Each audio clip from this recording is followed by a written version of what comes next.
ஆதியே துணை ஜீவ சகோதர சகோதரிகள் அனைவருக்கும் எனது அன்பான நமஸ்காரம். நாம் நம்முடைய பெருமானவர்கள் தங்களது அமுத வர்ஷிப்பின் போது எடுத்தாழுகின்ற அந்த பழமையான புராதன பழமொழிகள் பற்றி பார்த்து வந்து கொண்டிருக்கிறோம். பழங்காலத்தில் பெரியோர்களால் உண்டாக்க பெற்ற இந்த பழமொழிகள் ஒரு மொழிக்குள்ளாக எண்ணற்ற விஷயங்களை நம் அறிவில் புகுத்து விடக்கூடியதாக அமைந்திருக்கிறது. திருக்குறளை பற்றி சொல்லும் போது, கடுகை துளைத்து 7 கடலை புகுத்தி குறுக தரித்த குறள் என்று சொல்வார்கள். ஒரு கடுக துளைச்சி அதுக்குள்ள 7 கடலை புகுத்தி வச்ச மாதிரி ஒரு 2 அடி பாடல்களுக்குள்ள திருவள்ளுவர் பெருமானவங்க எவ்வளவோ கருத்துக்களை உள்ள திணிச்சு வச்சிருக்காங்க. அது போலத்தான் முன்காலத்தில் பெரியோர்கள் உண்டாக்கி வைத்த அந்த பழமொழி எல்லாம் ஒரு சொல்லில் எத்தனையோ கருத்துக்களை அவர்கள் உள்ளடக்கி வச்சிருப்பாங்க. அது போன்ற நிறைய பழமொழிகளை நம் தெய்வம் அவர்கள் எடுத்து கையாண்டதுல சிலவற்றை நாம பார்த்து வருகிறோம். அப்போ நேற்று நாம பார்த்த அந்த பழமொழி, தலை வெட்டிய பின் வைத்தியம் செய்ய வருகிறார் போல. அப்போ இந்த தலையே வெட்டுப்பட்டு போச்சு, அதுக்கப்புறம் அந்த தூளத்துக்கு வைத்தியம் செஞ்சு என்ன பிரயோஜனம் அப்படின்னு அந்த பழமொழியை பத்தி நேற்று நம்ம பார்த்தோம். அந்த வகையில் இன்று நாம் பார்க்கவிருக்கிற பழமொழி, செத்து கொண்டிருப்பவனுக்கு சுக்கு தண்ணி ஏற்றினார் போல என்ற பழமொழியை நாம இன்று பார்க்கவிருக்கிறோம். இப்போ இந்த பழமொழி வாயிலாக நம்முடைய பெருமானவர்கள் நமக்கு வழங்கும் அந்த அருளமுத வர்ஷிப்பின் விரிப்பினை நாம் பார்ப்போம். இந்த மனுக்குலமானது நித்தியத்திற்காகவே படைக்கப்பெற்றது என்று நம்முடைய பெருமானவர்கள் அருளி செய்வார்கள். நீதியனும் பொருளான இந்த மனுக்குலத்தை நித்தியனும் நித்தியத்திற்கே படைத்தான் என்று அருளி செய்திருக்கிறார்கள். ஆனா நம்முடைய இந்த தூலம் நித்தியமாக இருக்குதா அப்படின்னா இல்லையே, இது அனித்திய தூலமாக இருக்கிறது. அப்போ இந்த அழி தூலத்துல வச்சு நம்ம அந்த நித்திய வாழ்வு வாழ முடியாதே. அப்போ இந்த நித்திய வாழ்வுல வாழக்கூடிய ஒரு நித்திய தூரம் ஒன்று இருக்கும் போலவே அதை நாம பெறணுமே. இப்போ மனிதன் சாக பிறந்தவன் அல்ல அப்படின்லாம் அருள் செஞ்சிருக்காங்களே, ஆனா இந்த தூலம் அழிஞ்சு விடுகிறதே. அப்போ இந்த தூலம் அப்படி சாகாம இருக்கிறதுக்காகத்தான்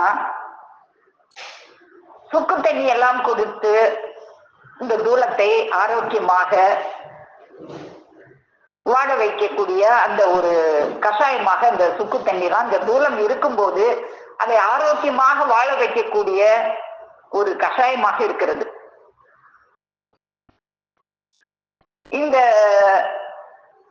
இந்த சுக்கு தண்ணியை எப்ப அருந்தணும் இந்த மனிதன் அப்படின்னா, அருந்த வேண்டிய காலத்துல அருந்தணும்.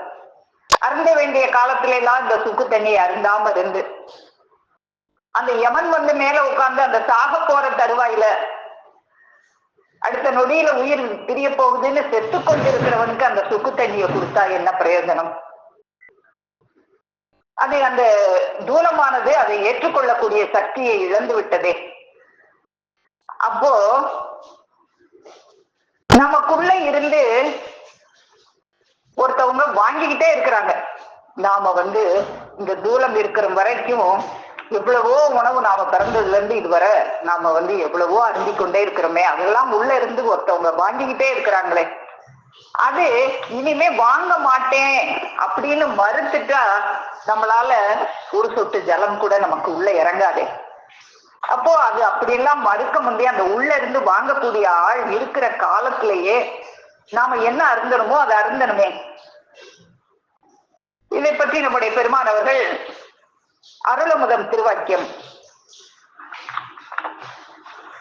48 அதுல அருளி செய்யறதை நம்ம பார்ப்போம். யமன் அணுகால் சத்திய பரிசுத்தவான்களின் சபையில் யமன் கைவசப்பட்டு பிணநாற்ற தீட்டுக்குரிய நரர் நிலை நிற்பதில்லை என்று சத்திய மேடை மேல் பொறிக்க பெற்று விளங்கும் மேற்சொன்ன தீர்ப்பு வசனத்தை சுட்டிக்காட்டி ஆண்டவர்கள் சாமான்யமாக ஒருவருக்கு இதை எழுதி வைக்க துணிவு வருமா? வராது. அறம் கொழுத்த மதியேறி உள்ள அவரது செருக்கை அல்லவா இது காட்டுகிறது. நம் தொண்டை துவாரத்தின் வழியே பிறந்த நாள் முதல் இதுவரை மலையளவு உணவு சென்றது. இதுவரைக்கும் நாம சாப்பிட்ட உணவை இப்படி குவிச்சு வச்சு பார்த்தோம்னா பக்கத்துல ஒரு மலை அளவு, ஒரு பெரிய மலை அளவு இருக்கும். சிறிது சிறிதாக ஒரு மலை அளவு உணவை நம்ம பிறந்ததுல இருந்து இது வரைக்கும் நாம உள்ள தள்ளி இருக்கிறோம். இந்த முடிவு நேர நெருக்குதலில் உயிர் பிரியும் முதல் அடையாளமாக அதன் வழியாக ஒரு சொட்டு ஜலம் கூட இறங்காமல் ஊற்றிய ஜலம் கடைவாயில் மூலம் வழிகிறது. அவ்வளவு அந்த மலையளவு உணவை உள்ள வாங்குச்ச இந்த உடம்பு. உள்ள இருந்து ஒரு ஆள் வாங்கினதுனால தானே அதெல்லாம் வாங்க முடிஞ்சிச்சு. அந்த ஆள் இனி வாங்க மாட்டேன் அப்படின்னு சொல்லிட்டா ஒரு சொட்டு ஜலம் கூட உள்ள இறங்காதே, கடைவாயில வழிஞ்சிருமே. அப்போ அந்த மாதிரி கடைவாயில வழிகிறதுக்கு முன்னாலே எல்லாம் நீ எல்லாம் அருந்த வேண்டியதெல்லாம் அருந்திருக்கணும். இது பிரத்யட்சம் அல்லவா? ஆம். அப்படியாகிய அமளி அவஸ்தை தாக்குதலால் இவன் தன் நாமம் நின்று விளங்கி கொண்டிருந்த மகுடகுடமாகிய ஜீவ பாத்திரம் உடைந்து கசப்பு ஜலத்தீட்டை கக்குகிறது. இவ்வாறு பேயாகிவிட்ட கோலம் பகிரங்கத்திற்கு வந்து விடுகிறது. அந்த அதோகதிக்கு போக இருந்தவனுக்கு தன் ஜீவகுடம் உடையாமல் காத்து பரிசுத்த ஜீவ பிரயாணம் ஆகியவர்களுக்கு சாபாவரம் தந்து சாலையில் இருந்து அனுப்ப பெறும் காஷாய தீர்த்தத்தை எவ்வளவு நாட்கள் ஆனாலும் குடிக்க வைக்கும் ஆற்றல் மிக்க அதிவல்லவராலேதான் மேற்கண்ட திடவசனம் எழுத முடியும். அப்போ இப்படியான இந்த தூலம் இருக்கும் வரை நாம மலையளவு உணவை உள்ள வாங்கிட்டு கடைசியில உன்னுடைய அந்த ஜீவ பாத்திரம், அந்த மகுட குடமாகிய ஜீவ பாத்திரம் உடஞ்சி போச்சுன்னா அதுக்கப்புறம் ஒரு சொட்டு ஜலம் கூட உள்ள இறங்காதே. அப்படி இருக்கிறதான இந்த உலக நியதியா இருக்கு.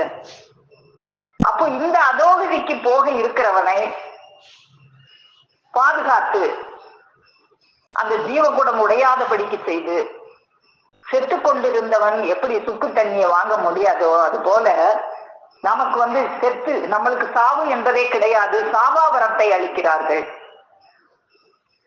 அந்த ஜீவ மகுடகுடம் உடையாதபடி பார்த்து சாவாவரம் தந்து, அப்ப சாவாவரம் தந்தா என்னைக்குமே அந்த ஜலம் உள்ள இறங்கும்.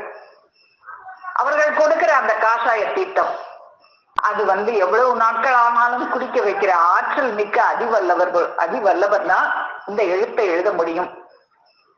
யமனனுகா பரிசுத்தவான்களின் சபையில் யமன் கைவசப்பட்டு பிணநாற்ற தீட்டுக்குரிய நர நிலை நிற்பதில்லை.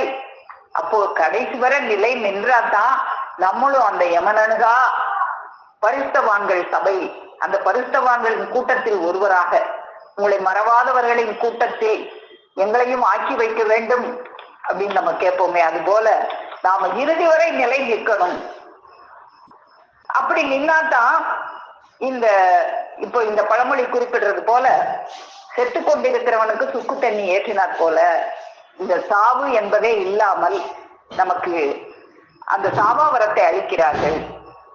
அப்போ அந்த நித்திய வாழ்வு, அந்த சாகாமல் வாழ்வதற்குரிய ஒரு நித்திய வாழ்வு, அந்த நித்திய வாழ்வுக்கான ஒரு தூலம் நமக்கு வேண்டும். அந்த தூலத்தை எப்ப நாம பெறுவது? எப்போ இதை தெரிஞ்சு கொண்டோமோ, இப்படி ஒரு தூலம் நமக்குள்ளாக இருக்கு, அதை பெறணும் அப்படின்னு எப்போ தெரிந்து கொண்டோமோ அப்பொழுதே, அந்த நிமிடமே, நாளைக்கல்ல இன்றைக்கே இப்பொழுதே அதை தெரிந்து கொள்ள வேண்டும். ஏன்னா நாளைக்கு என்ன நடக்கும் அப்படின்னு நமக்கு தெரியாதே. ஒரு வினாடியில் அடுத்த வினாடியில என்ன நடக்கும் நமக்கு தெரியுமா? அடுத்த வினாடியில் பிரளயம் கூட வந்து விடுமே. கபீர்தாசர் பெருமான் அவங்க சொல்லுவாங்க, நீ ஒரு காரியம், நல்ல காரியத்தை நாளைக்கு செய்யணும்னு நினைச்சினா அதை இன்னைக்கு செஞ்சிரு, இன்னைக்கு செய்யணும்னு நினைச்சா இப்போதே செஞ்சிரு. ஏன்னா ஒரு பல்பர்மே, ஒரு வினாடி நேரத்தில், அடுத்த நொடியில் பிரளயம் கூட நடக்கலாம் அப்படின்னு அருள் செய்வாங்க. அப்போ அடுத்த நொடியில என்ன நடக்கும்னு தெரியாதே. அப்போ இதை இப்பவே நீ பெற வேண்டுமே. அதான் தெய்வமோக இப்பவே, இப்பொழுதே, நீ எப்ப கேட்டியோ அப்பொழுதே, நாளைக்கல்ல இன்றைக்கே, இப்பொழுதே அப்படின்னு நமக்கு அருளி செய்வாங்க. அப்போ அந்த நித்திய தேகத்தை நாம எப்ப பெறுவது? நிச்சயமாக மனுக்கள் அனைவரும் பரமபதத்திற்காகவே இறைவனால் படைக்க பெற்றிருக்கிறார்கள். மனுக்கள் அனைவருமே பரமபதத்திற்காக தான் படைக்க பெற்றிருக்காங்க. இன்னைக்கு நம்ம திருவாக்கியம் அக்கா அவங்க படிச்சாங்களே, அதுல இந்த உலகம் முழுதமும் உய்விக்கணுங்கிற என்னுடைய அந்த இச்சைக்கு நீங்க துணை கருவிகளா நில்லுங்க அப்படின்னு நம்மளையெல்லாம் கேட்டுக்கிட்டாங்களே. நம்மளையெல்லாம் அந்த இறைவனின் தேவாதி தேவனின் திருத்தூதர்களாக ஆக்கி வச்சிருக்கேன் அப்படின்னு சொல்றாங்களே. அதுக்கெல்லாம் நம்ம என்ன பாக்கியம் பெற்றோம். அதனால யாவரும் அந்த இப்பொழுதே நித்திய உடல் எடுத்து அந்த நித்திய தேகத்தில் நுழைந்து கொள்ள வேண்டும், நாளைக்கு அல்ல என்று அருளி செய்றாங்க. அப்போ அந்த நித்திய தேகம் பெற்று பரமபதத்தை அடைவதற்கான ஒரு கல்வியை இந்த மனிதன் கற்க வேண்டும். எப்போ? இந்த செத்து கொண்டிருக்கிறவனுக்கு சுக்கு தண்ணி செத்துக்கிட்டு இருக்கும் போது படிக்க கூடாது. நீ நல்லா இருந்தியே, கல்வி கரணங்கள் எல்லாம் ஓயாம இருந்துச்சு, அப்பயே அந்த கல்வியை நாம கற்றுக்கொள்ள வேண்டும். அதான் இளமையில் கல் அப்படின்லாம் அருளி செஞ்சிருக்காங்க. அப்போ இந்த கல்வி கற்றாதான் நமக்கு அந்த சாவா வரம், அந்த யமனனுகா அந்த செயல் நமக்கு கைவசமாகும். அதை பத்தியும் நம்முடைய தெய்வமோர்கள் அந்த யமனனுகா செயலை பத்தி, அந்த யமனனுகா செயலை யார் செய்யறாங்களோ அதுக்கு பேர் தான் சேவை. இந்த உலகத்துல என்னென்னமோ அற்ப காரியத்தை எல்லாம் சேவைன்னு சொல்லுவாங்க. அப்போ அருளமுதன் திருவாக்கியம் 116 பார்ப்போம். வேதம் யமனனுகா செயலை சேவை என்றால் இவன் நாரி சாகிற செயலை எல்லாம் சேவை என்கிறான். ஆகவேதான் நாம் எது வேண்டும் சொல் மனமே, எது வேண்டாம் சொல் மனமே என்று பாடி வைத்து விட்டோம். மனுவுக்கு அறிவு தேகம் தந்து விட்டதால் தீர்ப்பு உண்டு. வழிபாட்டுக்குரிய நன்மையில் போனால் போ, இல்லாவிட்டால் அவஸ்தைக்கு போவாய் என்று அறிவிக்கிறோம். உன்னை நித்தியத்துக்கு படைத்தாய் விட்டது, இனி அனித்தியத்துக்கு ஆக்கப் போவதில்லை. நித்தியத்துக்காகவே உன்னை படைச்சாச்சு, இனி அதை மாத்தி அனித்தியத்துக்குன்னு ஆக்க முடியாது. உன்னை படைச்சதே நித்தியத்துக்காக தான். 2ல 1. நித்திய துன்பமா அல்லது நித்திய பேரின்பமா, இத 2ல 1 நீயாதான் முடிவு பண்ணிக்கணும். அதனாலதான் எது வேண்டும் கேளும் சிங்கா, எது வேண்டாம் சொல்லும் சிங்கான்னு நான் பாடி வச்சிருக்கிறேன். நித்திய நறுமணமுள்ள வைரச்சுடர் தேகமா அல்லது நித்திய அவஸ்தை தூலமா, எது வேண்டும்? இப்படி யார் சொல்லுவாங்க? 2 ஒரு நன்மையும் ஒரு தீமையை வச்சுக்கிட்டு எது வேணும் எடுத்துக்கோ அப்படின்னு நம்ம முன்னால யார் நீட்டி அப்படி கொடுப்பாங்க? இப்படி யார் உனக்கு சொல்வார்கள்? பரிசுத்தம் அசுத்தம் என்ற பாகுபாடு இல்லாவிட்டால் பெரியோர் சிறியோர் என்ற பாகுபாடு ஏது? பார்ப்பான் ஆக வேண்டும் என்றால், பிராமணன் ஆக வேண்டும் என்றால் தேவனானால் தான் முடியும். மனிதன் தேவனாக பிறப்பதற்கு தனித்த யோனி கொடுக்க பெற்றிருந்தும் தன் பழைய சகோதரத்துவத்தையே நேசிக்கிறான். நீ பிறந்தது பன்றி, நாய், பிறந்த நரக யோனி, அதுதான் உன்னுடைய நீ பிறப்புல வச்சு உனக்கு பன்னி, நாய் எல்லாமே சகோதரனா தான் இருக்கு. நீ தேவ பிறப்புல பிறந்த பிறகு இன்னும் அந்த பன்னி நாய்களையே சகோதரனா நினைச்சுக்கிட்டு இருந்தா எப்படி? மோட்சத்துக்குரிய யோனி ஒன்று உள்ளது. உன்னை படாத பாடுபடுத்தி இந்த வார்த்தையை சொன்னால் உனக்கு இதெல்லாம் சொல்றதுக்கு லேசா தெய்வம் அவங்க நமக்கு எளிமையா எடுத்து கொடுத்துடுறாங்க. தினம் தினம் எப்படியோ அந்த காதுல போய் சேரட்டுங்கிறதுக்கு ஏதோ ஒரு வழியில நமக்கு எளிமையாவே தூக்கி கொடுத்துக்கிட்டே இருக்காங்க. அதனால நமக்கு அதனுடைய கனம் தெரிய மாட்டி. உன்னை பாடா படுத்தி இந்த வார்த்தையை சொன்னால் உனக்கு அதன் மேன்மை தெரியும். பாடா படுத்திட்டு உன்னை கொடுத்தாதான் அப்பா நான் இதை எவ்வளவு கஷ்டப்பட்டு வாங்கினேன் தெரியுமா அப்படின்னு அதோட அருமை தெரியும். ஈஸியா தூக்கி கொடுத்துட்டா அந்த அருமை தெரியாது. ஏதோ இரக்கத்தால் நீ வந்த உடனேயே சொல்கிறோம், பிரியம் காட்டி சொல்கிறோம். அது எப்படி சொல்றாங்க? அன்போட நமக்கு இப்படி இவ்வளத்தை நமக்கு கற்பிக்கிறாங்களே. ஆகவேதான் உனக்கு அதன் மேன்மை தெரியவில்லை. அப்போ இப்போ இந்த பழமொழிக்கு நம்ம வருவோம். செத்து கொண்டிருப்பவனுக்கு சுக்கு தண்ணி ஏற்றினாற் போல. இந்த சுக்கு தண்ணி என்பது இந்த உடல் ஆரோக்கியத்திற்கான ஒரு பானமாக இருக்கிறது. அது இந்த தூலப்பிணி நீக்குகின்ற ஒரு மருந்தாக இருக்கிறது. இந்த மருந்தை உள்ளே வாங்கக்கூடிய ஒரு ஆள் உள்ள இருக்கும் போதுதான் அந்த மருந்தை உள்ள அனுப்ப முடியும். உனக்குள்ளாக ஒரு ஆள் இருந்து கொண்டுதான் இவ்வளவு நாள் நீ இந்த தொண்டை வழியாக இறக்கியதெல்லாம் வாங்கி கொண்டிருந்தது. நீ பிறந்ததிலிருந்து இதுவரை ஒரு மலையளவு உணவை உள்ளே தள்ளினாயே, அதையெல்லாம் உள்ளே இருந்த அந்த ஆள் வாங்கி கொண்டிருந்ததே. அந்த ஆளை நீ திரும்பி கூட பார்க்காததால அந்த ஆளை பார்க்க வேண்டாமா? உனக்குள்ளால இவ்வளவு வேலை செஞ்சுக்கிட்டே இருந்தாங்களே, உன்னை காலமெல்லாம் தூக்கிட்டு தெரிஞ்சாங்களே. நீ இங்க இருந்து ஒரு இடத்துக்கு போகணும்னா உன்னை தூக்கிட்டு போறதுக்கு காசு கேட்பானே. ஆனா உன்னை எனாமாக தூக்கிக்கிட்டு தெரிஞ்சுச்சே காலமெல்லாம். அந்த ஆளை பார்க்க வேண்டாமா? நீயே அப்படி பார்க்கணும்னு ஆசை கூட உனக்கு வரலையா? அப்படி வராததால இப்போ அந்த ஆள் உன்னை விட்டு பிரிய தயாராகிற நேரம் தான் செத்து கொண்டு இருக்கிற நேரம். அப்படி செத்துக்கிட்டு இருக்கும் போது அந்த சுக்கு தண்ணி உள்ள இறங்குமா?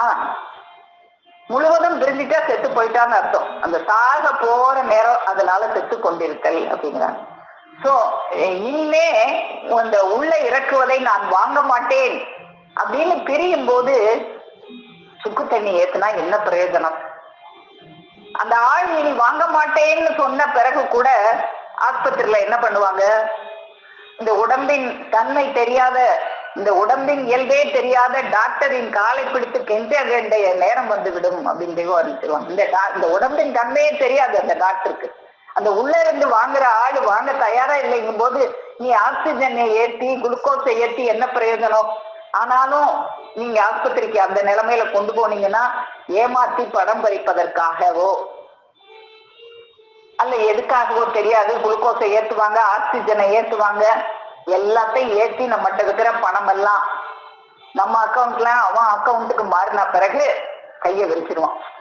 கடவுள் செயல், நாங்க முடிஞ்ச வரைக்கும் பார்த்தோம், அதுக்கு மேல கடவுள் செயல் அப்படின்னு கையை விரிச்சிருவானே. அப்போ எப்படி ஒரு செத்து கொண்டிருப்பவனுக்கு சுக்கு தண்ணி ஏற்றினாலும் உள்ள வாங்கக்கூடிய ஆள் வாங்க மறுப்பதால் அது பலன் தராதோ, அதே போல இந்த மெய்ப்பயன் தரும் மெய்க்கல்வியை நீ எப்ப கற்கணுமோ அப்ப கற்கணும். சாகும்போது சங்கரா சங்கரான் தான் நடக்குமா அப்படின்னு சொல்லுவாங்க. இந்த இளமையில நீ அதெல்லாம் கற்கணும். இல்ல இளமை இல்லாட்டாலும் எப்ப தெரிஞ்சுக்கிட்டியோ அப்ப அந்த நிமிஷமே இது எனக்கு வேணுங்கிற ஒரு எண்ணம் உனக்கு வரணும். கருவி கரணங்கள் ஓய்ந்து போகும் முன் நீ கற்க வேண்டும். ஏன் அப்படின்னா 60 வயசுக்கு மேல உனக்குள்ள அந்த நாத வல்லபம், ஒரு நாத ஊற்று உனக்குள்ளாக இருக்கு. அந்த நாத ஊற்று வற்றி கொண்டே இருக்கும். ஞான அக்கினியை அதன் மேல் ஏற்றினால்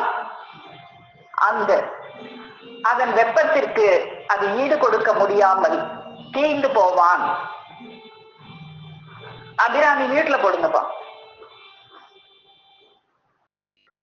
அப்போ அந்த ஞான அக்கினியை உடம்புல ஏத்துறதுக்கு உண்டான ஒரு வல்லபம் உனக்கு இருக்கும் போதுதான் அந்த ஞான அக்கினியை உன் உடம்புல ஏத்த முடியும்.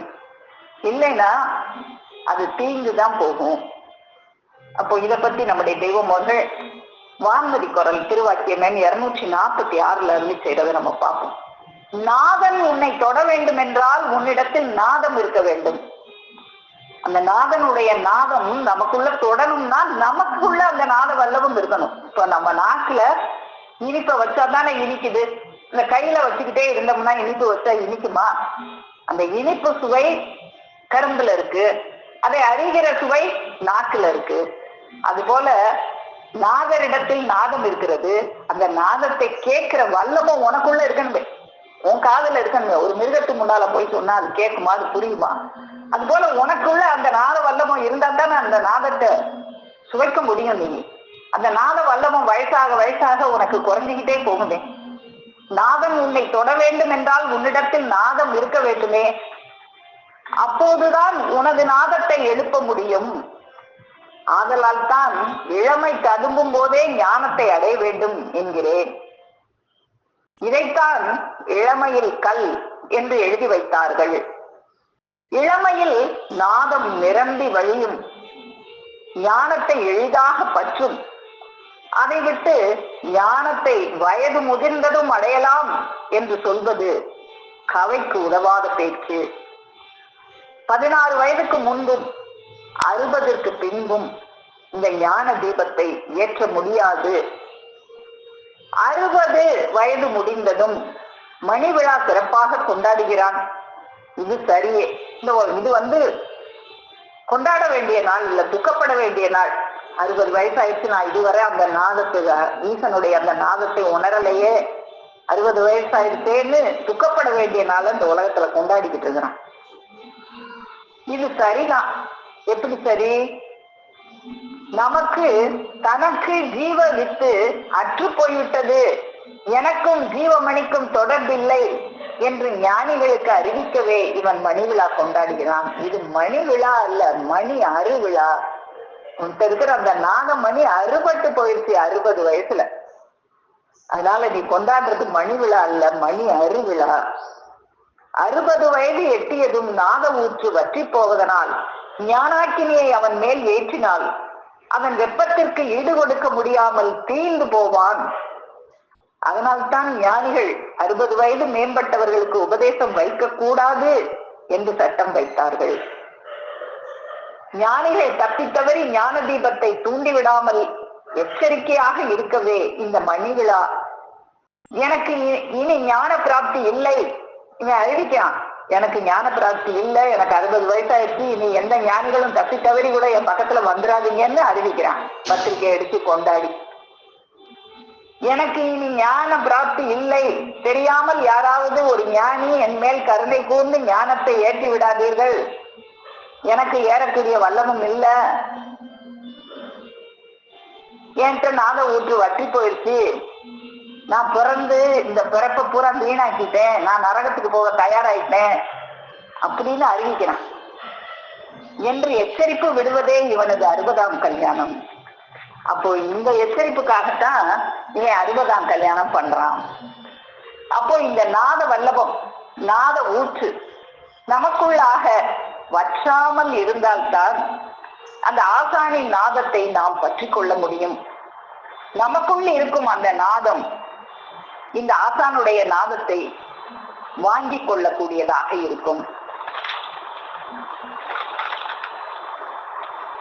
அப்போ அந்த ஞான அக்கினி அது தயாராகத்தான் இருக்கு. அந்த ஞான அக்கினியானது நம்முடைய மனத்தை இழக்குவதற்கு அது தயாராக இருக்கிறது. நம்முடைய மனம் கல்லாக இருக்கிறது, அதை மெழுகு போல உருக்க வேண்டும், அதுக்கு ஞானாக்கினி வேணும்.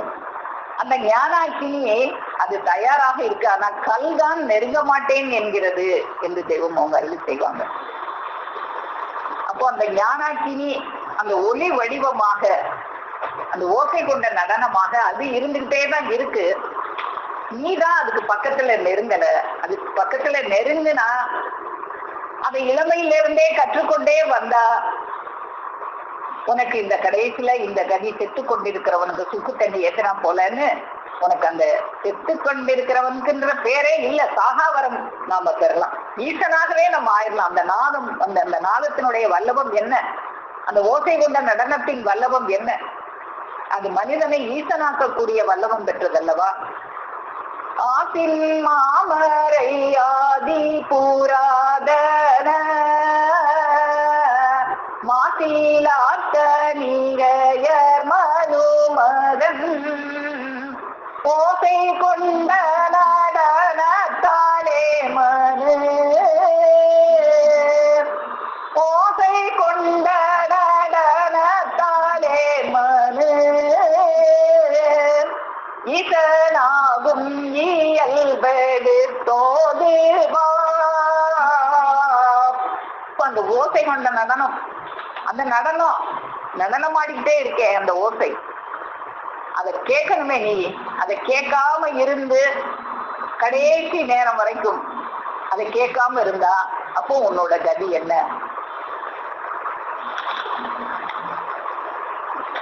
அப்போ மனித உடல் எடுத்து பிறந்தவர்களுக்கு இளமையிலேயே இந்த கல்வி கற்பிக்கப்பட வேண்டும் அப்படின்னு நம்முடைய தெய்வம் அவர்கள் இளமையிலேயே கற்பிக்க பெற வேண்டிய 4 பாடங்கள். இந்த மனிதனுக்கு இளமையிலேயே கற்பிக்கப்பட வேண்டிய 4 பாடங்கள், அதை பத்தி நமக்கு அறிவி செய்றாங்க.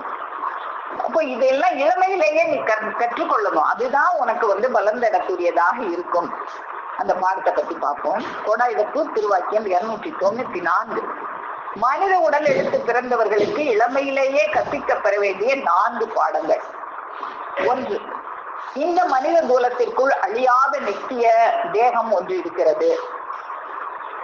அதை மனிதனுக்கென்று தனி சீதனமாக தரப்பெற்றுள்ள 6வது அறிவை கொண்டுதான் கைபோட முடியும். பேரின்பம், அதாவது அழியாத இன்பம் அனுபவிப்பது அந்த நித்திய தேகத்தில் தான்.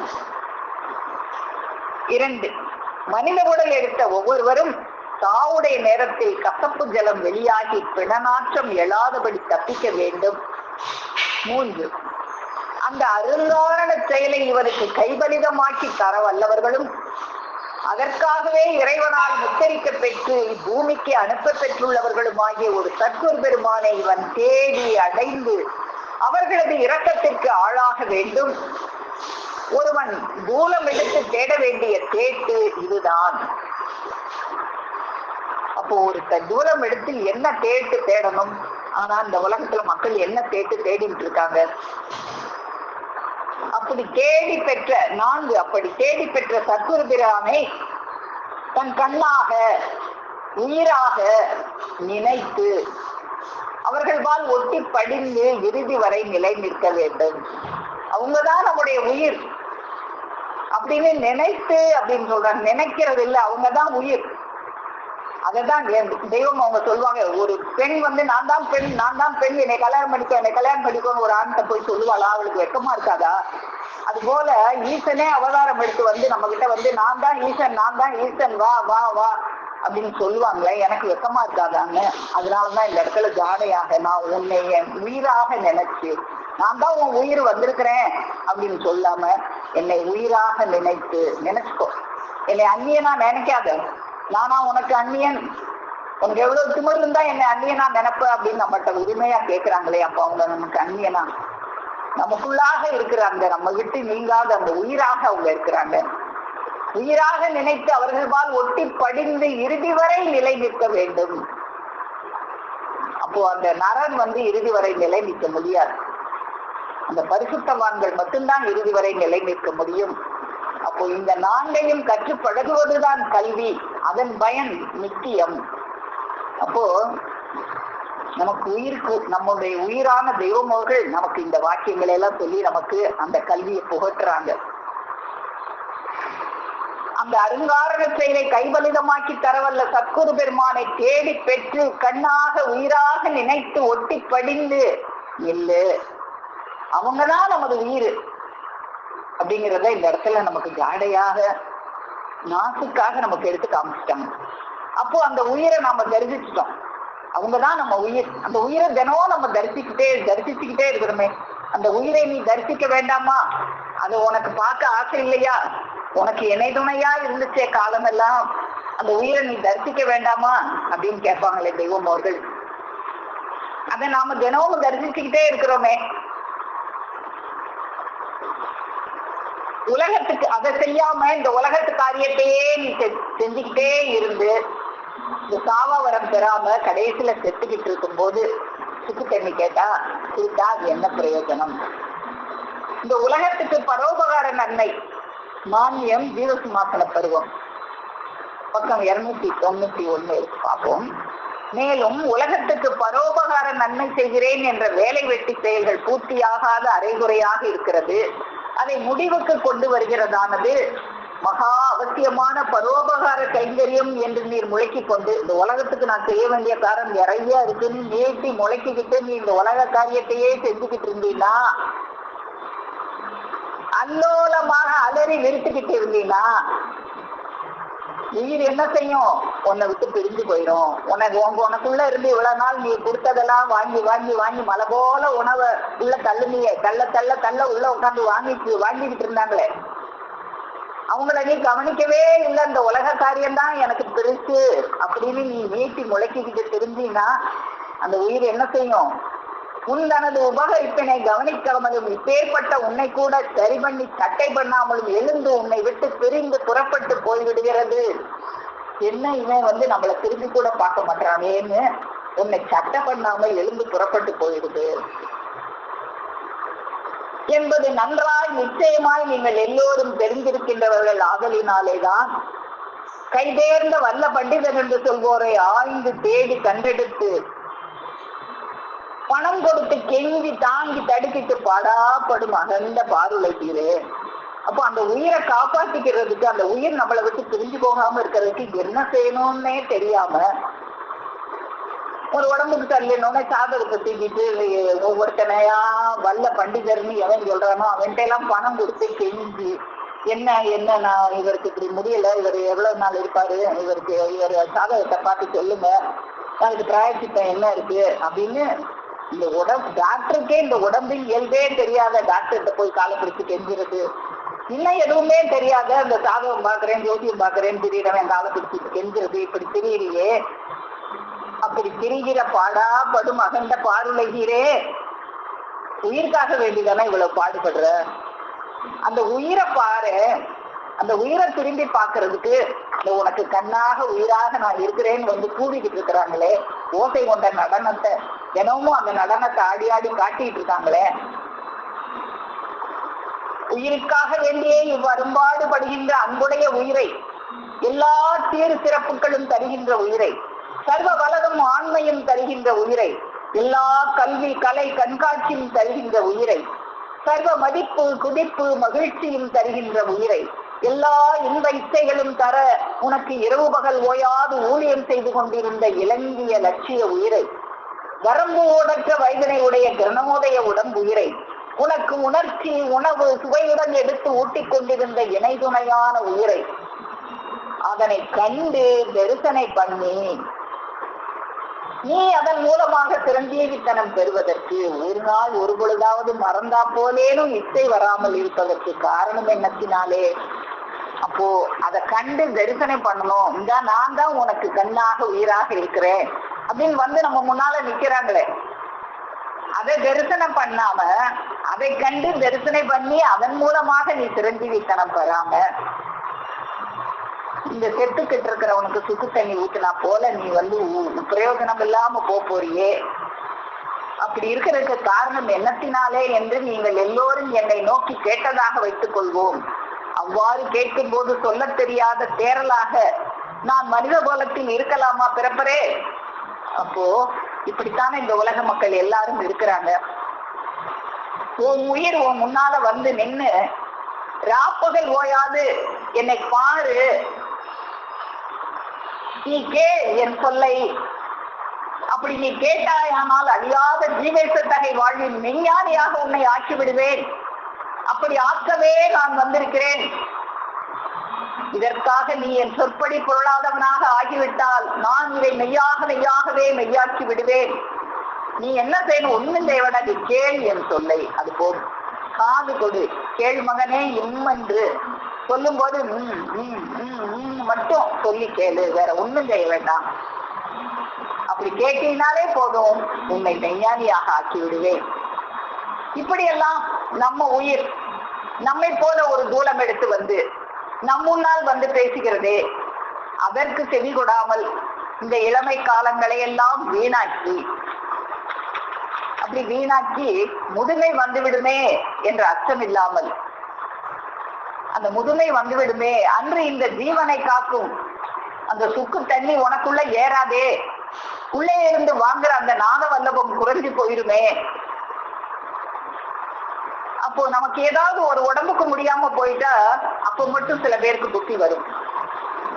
சாவின் எல்லைக்கு போன உடனே நான் இனிமே இந்த மாதிரி எல்லாம் இருக்கக்கூடாது, நான் இனிமே இந்த உலக காரியங்கள்ல இருக்கக்கூடாது, நான் தெய்வத்தை நினைச்சு வாழணும், தெய்வமே என்னை இந்த தடவை எப்படியாவது காப்பாத்திடு அப்படின்னு கெஞ்சி அதுக்கும் இறக்கப்பட்டு இறைவன் உயிரை கொடுத்தா அதுக்கப்புறமும் இவன் அந்த இதுக்கு வர்றதில்லைன்னு தெய்வம் எடுத்து காமிக்கிறாங்க. நீ திரும்பவும் அப்படி கொடுத்தா கூட இறக்கப்பட்டு இறைவன் ஒண்ணு ஆயுள நீட்டி கொடுத்தா கூட திரும்பவும் அந்த பழைய வரகத்தான் நீ திரிக்க போற.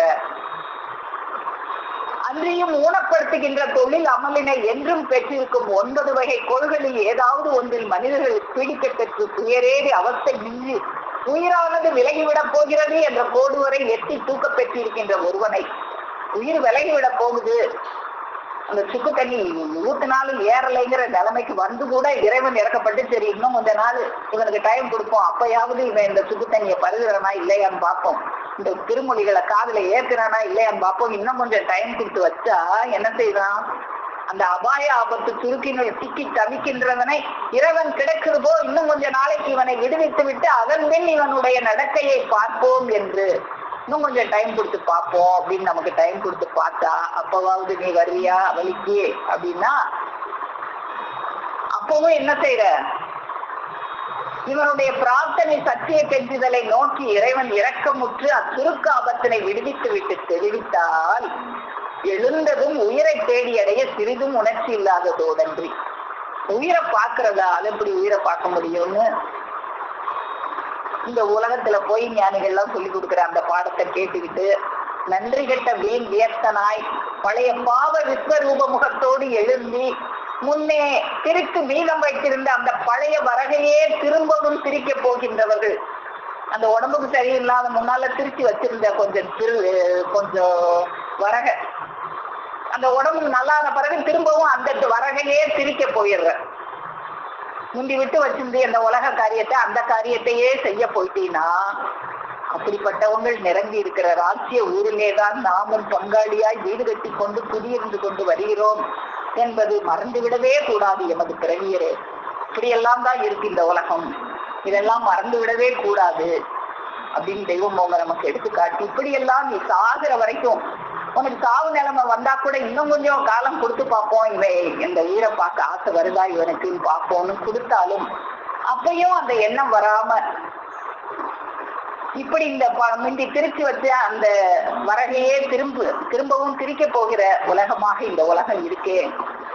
அப்ப இந்த உலக மக்களுக்கு இந்த அருந்த வேண்டிய காலத்துல இந்த சுக்கு தண்ணி எப்ப அருந்தணுமோ இதை அருந்த வேண்டிய காலத்துல இதை அருந்தாம இப்படி காலமெல்லாம் வீணாக்கிடுறானே. அப்ப இவனை இந்த உயிரை இவன் எப்படி தரிசிக்கணும் அப்படிங்கிறத நம்முடைய தெய்வம் அவர்கள் விஸ்வநாத திருவள்ளி வசனத்துல நமக்கு அருள் செய்யறதை நம்ம பார்ப்போம். திருவாக்கியமன் 19 விஸ்வநாத திருவள்ளி வசனம் பக்கம் 51. அதாவது இந்த மனித பிறவிக்கு மட்டும் பிறக்கும் போது பிரசவம் அப்படின்னு பேர் வச்சாங்க. கடைசியிலும் சாவு வந்ததும் சவம் என்ற பெயரே வந்துருது.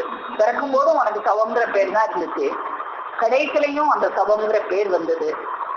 இடையில உனக்கு ஒரு தெய்வ நாமம் வச்சாங்களே, அந்த நாமத்துக்கு உரியவனாக நீ ஆகணும்னு உனக்கு எடுத்து சொல்வார் யாரும் இல்லையே. இல்லாததுனால நீ அதை மறந்தே போயிட்ட. யாராவது எடுத்து சொல்லியிருந்தா கூட அந்த இறைவனை சந்தித்து அந்த நாமத்துக்குரியவனாக ஆகுவதற்கு நீ முயற்சியாவது செஞ்சிருப்ப. இதில் பழக்கமே இல்லாத ஆசையே இல்லாத கூட்டத்திலே காலகாலம் பழகி புழங்கி வர்ற நீயே. அதனால வேற நகலான அந்த பழைய வரகை திரிச்சு வச்சிருந்தியே, அந்த வரகையே திரும்பவும் திரிக்க போற உலகத்துலதானே நீ இருக்க. அப்படி இருக்கிற இந்த உலகத்துல இந்த கலிக்கடையில் நாம் ஒருவரே, தெய்வம் அவர்கள் ஒருவர் தான் இந்த கலிகாலத்துல நமக்கு இதெல்லாம் எடுத்து சொல்றாங்க. அவங்க சொல்லாட்டா நமக்கு இதெல்லாம் தெரியுமா? நாம் ஒருவரே இம்மனு உடல் எடுத்தவர்கள் தன்னில் உள்ள இதய கமல வாசனை அறிவது பிரதானம் என்று கூறி அளிக்கிறோம். நீ உனக்குள்ள இருக்கிற அந்த இதய கமல வாசனை நீ சந்திக்கணும், அதுதான் உனக்கு பிரதானம், அதுதான் முக்கியமான வேலை. மற்ற வேலையெல்லாம் அந்த வரகை இருக்கிற வேலையெல்லாம் விட்டுரு. இது உன் தாயாதி சொத்து, மனுத்தூலம் எடுத்துள்ள நீதான் இதை ஆள பிறந்தவன். இந்த உன்னத பிறப்பை வீணாக்கி இறுதியில் பிசாசாக போய்விடாதே. உன் இருதய கமலத்தை உன்னுக்குள் பிரகாச ரூபமாக அறிவிக்க ஒரு திரு உரு வந்துள்ள இந்த காலத்தில் அதன் மூலமாக உன் இதய கமல வாசரை தரிசித்ததும் அண்டாண்டங்கள் எல்லாம் கொள்ளாத புஜபலமானதொன்று உன்னுள் பூக்குமே. அப்படி அவங்களை தரிசிச்சுட்டா நமக்குள்ள ஒரு வீரம் பூக்கும். இந்த அண்டாண்டங்களும் கொள்ளாத ஒரு புஜபலமான ஒரு வீரம் நமக்குள்ள பூக்கும். அது நாள் ஏற ஏற 1, 10, 100, 1000 பூரித்து நிற்கும். நமக்கு தினம் தினம் ஒரு விளக்கம் கிடைக்குது. அதெல்லாம் 1, 100, 1000 கிடைக்க கிடைக்க நம்ம உள்ளம் பூரிச்சு அறிவு பிரகாசமாகி நிற்குமே. அப்போது உனக்கு ஆகா அது நம்முடைய சொந்த சொத்து அல்லவா, ஆகா இதுவல்லவா நம்முடைய சொந்த சொத்து, இதை விட்டுட்டு நம்ம என்னென்னமோ செஞ்சுட்டு இருந்தோமே, வரகையே திருச்சிக்கிட்டு தெரிஞ்சோமே அப்படின்னு உனக்கு தெரிய வரும். இது என்ன சின்ன காரியமா, நம்மால் இது முடியுமா என்று யாருக்கும் நினைக்க வரும். நாம் இம்மனத்தோற்றத்தில் இல்லாத காலத்தில் அப்படி நினைப்பு, இந்த உயிரை தரிசிக்கணுமா, அது என்ன முடியுமா அப்படின்னு உனக்கு நினைக்க வரும். நான் வராத காலத்தில் நீ அப்படி நினைக்கிறது சரி, ஆனால் நான் உன்னை போல் தூரம் எடுத்து வந்திருக்கும் இந்த காலத்தில் அப்படி நீங்கள் நினைக்க வேண்டியதில்லை. உங்கள் வீட்டில் உள்ள 10 பாத்திரங்களோடு இன்னொரு பாத்திரம் கிடைத்தால் அதை தூக்கி எறிந்து விடுவோமா? ஒரு 10 பாத்திரம் நம்ம வீட்டுல இருக்கு, இன்னொரு பாத்திரம் ஏதோ ஒரு இடத்துல பரிசாக ஒரு பாத்திரத்தை கொடுக்குறாங்க, இல்ல என்கிட்ட இந்த பாத்திரம் இருக்கு வேண்டாம்னு சொல்லுவியா நீயே? அந்த 10ஓட 11ஆக இதையும் வாங்கி வச்சுட்டியே. அது போல நம் பழக்கத்தில் இதையும் நம்மது என்று வைத்துக் கொள்வோம் அல்லவா? அது போல நம் தூல புழக்கத்தால் உள்ள உலக காரியங்கள் எதையுமே நீ விட்டு விட வேண்டியதில்லை. அந்த காலத்துல எல்லாம் எல்லா காரியத்தையும் விட்டுட்டு வந்துரு அப்படின்னு சொன்னாங்க. இப்ப தெய்வம் அவங்க நமக்கு எளிமையாக்கி, அந்த வரகை திரிக்க போறியா, திரி, வரகையே திரிச்சுக்கிட்டு திரி, அதோட இதைய வாங்கிக்கோ, 10ஓட 11ஆ பெற்றுக்கோ. அப்படியெல்லாம் இறங்கி வருகின்ற ஒரு வசந்த காலத்தை நமக்கு அருளி, நாம் உங்களை போல இத்தூல திருமேனியோடு இருக்கும் இவ்வசந்த காலத்தில் தான் இப்பெருச்செயல் உனக்கு எளிதாக வாய்க்கும். ஆனால் போலி வேஷதாரிகளோ உன்னால் இதை அடையவே முடியாது, இது அதிசயமானது அப்படின்னு சொல்லுவாங்க. ஏன்னா அவன் கையில அந்த செயல் இல்லை, அதனால உனக்கு அவனால அந்த செயலை கொடுக்க முடியாது, அதனால மழுப்புவான். ஆனா இறைவன் அப்படி பெற முடியாத ஒன்றை உனக்கு கடமையாக வைக்கல. ஒரு பெண்ணை கல்யாணம் செய்து கொண்டு அவளுடன் வாழ ஒருவனுக்கு சக்தி இல்லை எனில் அந்த பெண் கூலத்தை இறைவன் படைத்திருப்பானா? ஒரு பெண் கூட எல்லாம் நீ வாழக்கூடாது, பெண் வீடு மனைவி மக்கள் எல்லாம் திறந்துட்டு வா, அப்பதான் ஞானம்னு சொல்லுவானே. அப்போ பெண்ணை இறைவன் எதுக்காக படைச்சாங்க? அப்ப படைச்ச இறைவனை குற்றம் சொல்றியா?